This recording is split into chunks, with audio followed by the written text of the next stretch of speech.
काय सांगणार? नाही, अनेक या शहरामध्ये एक होल्डिंग्सची कमिटी बनवण्यात आली आहे आणि या कमिटीच्या अंतर्गत काही धक्कादायक खुलासे आमच्या समोर आलेले आहेत की कल्याण डोंबिवली महानगरपालिकेमध्ये जवळजवळ 300 ते 400 अनधिकृत होल्डिंग्स या शहरामध्ये उभे आहेत आणि टोटल 2000 होल्डिंग्स आहेत, त्याच्यामधले जवळजवळ 400 ते 450 होल्डिंग हे अनधिकृत आहेत आणि कुठलीही महापालिकेची परवानगी न घेता दर वर्षाला महापालिकेचं जवळजवळ 5 ते 10 कोटी रुपयाचा महसूल या होल्डिंग्सच्या मालकांकडनं बुडवला जातो।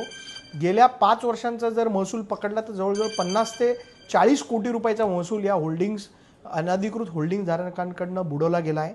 तर मी आयुक्तांना आज पत्र देणार आहे आणि याची चौकशी करून या सर्व होल्डिंग्सवरती कडक कारवाई करावी आणि हे होल्डिंग्स ज्यांनी उभे केलेत त्यांच्यावरती गुन्हे दाखल करावे अशी विनंती मी आयुक्तांना करणार आहे। काही पक्षाचे नेते देखील सहभागी असल्याची बाब समोर आली नाही, पण चौकशीमध्ये हे सगळं समोर येईल। मला असं कोणावर आरोप करायचा नाही, परंतु याच्यामध्ये काही समाजकंटक सहभागी असल्याचा खुलासा काही ठिकाणी झालेला आहे।